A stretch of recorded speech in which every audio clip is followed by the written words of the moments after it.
ಹಾವೇರಿ ಜಿಲ್ಲೆಯ ಹಾನಗಲ್ನಲ್ಲಿ ನಡೆದಂತಹ ಮಾನಹಾನಿ ಮತ್ತು ದೈಹಿಕ ಹಿಂಸೆಯ ಪ್ರಕರಣ ಇಡೀ ರಾಜ್ಯಾದ್ಯಂತ ಸದ್ದು ಮಾಡಿರುವಂಥದ್ದು. ಈ ಬಗ್ಗೆ ಮಾತಾಡಲು ಅವ್ರ ಸಂತ್ರಸ್ತೆ ಪತಿ ನಮ್ಮ ಜೊತೆಗಿರ ಮಾತಾಡೋಣ. ಈ ಪ್ರಕರಣದ ಬಗ್ಗೆ ಏನು ಹೇಳ್ತೀರಿ ಫಸ್ಟ್? ಸರ್, ಈ ಪ್ರಕರಣ ಆಗಿದೆ ನಮ್ಮ ಶಿರ್ಸಿ ಇದರಲ್ಲಿ. ಇಂಥ ಹುಡುಗರಿಗೆ ಶಿಕ್ಷೆ ಆಗಬೇಕು ಅಂದ್ಕೊಂಡು ನಾನು ರಿಕ್ವೆಸ್ಟ್ ಮಾಡ್ತಾ ಇದ್ದೇನೆ ಎಲ್ಲರಿಗೂ. ಒಂದು ನ್ಯಾಯ ಸಿಗಬೇಕು ನಮಗೆ ಸರ್. ಈ ಪ್ರಕರಣದ ಬಗ್ಗೆ ನಿಮ್ಮ ಮನೆಯವರು ಏನು ಹೇಳ್ತಾರೆ? ಅವಳು ಹೇಳ್ತಾಳೆ ನನಗೆ ನ್ಯಾಯ ಬೇಕು ಅಂದ್ಕೊಂಡೆ ಸರ್. ಅದು ಮಾನಸಿಕಲ್ಲಿದ್ದಾಳೆ, ಭಾಳ ಮಾತಾಡ್ತೇನೂ ಇಲ್ಲ ಯಾರ ಜೊತೆಗೂ.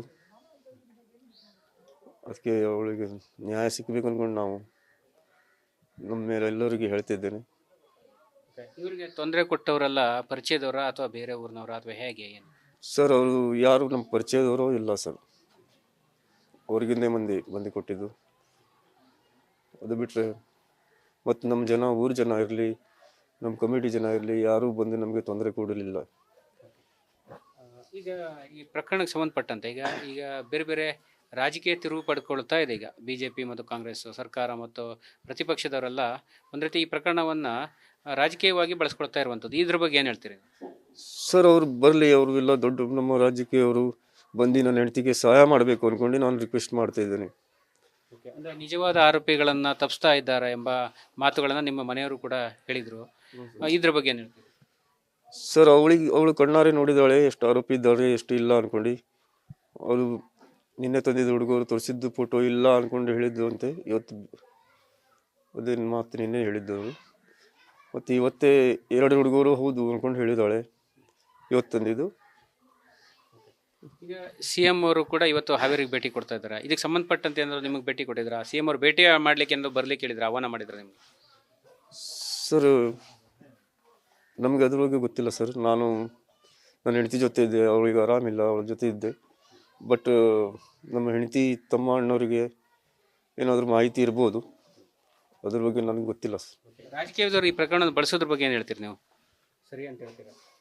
ಸರ್, ರಾಜಕೀಯವರು ಬಂದ್ರೇ ಸರಿ ಸರ್, ಆದರೂ ನ್ಯಾಯಕ್ಕೋಸ್ಕರ ಬರಲಿ ಅಂತಿದ್ದೇನೆ ಸರ್. ರಾಜಕೀಯ ಮಾಡಬಾರ್ದು. ಹಾಂ ಸರ್, ರಾಜಕೀಯನೂ ಮಾಡಬಾರ್ದು. ಯಾವ ರೀತಿಯಾಗಿ ನ್ಯಾಯ ಕೊಡಿಸ್ಬೇಕಂತ ಹೇಳ್ತೀರಿ ನೀವಾಗ?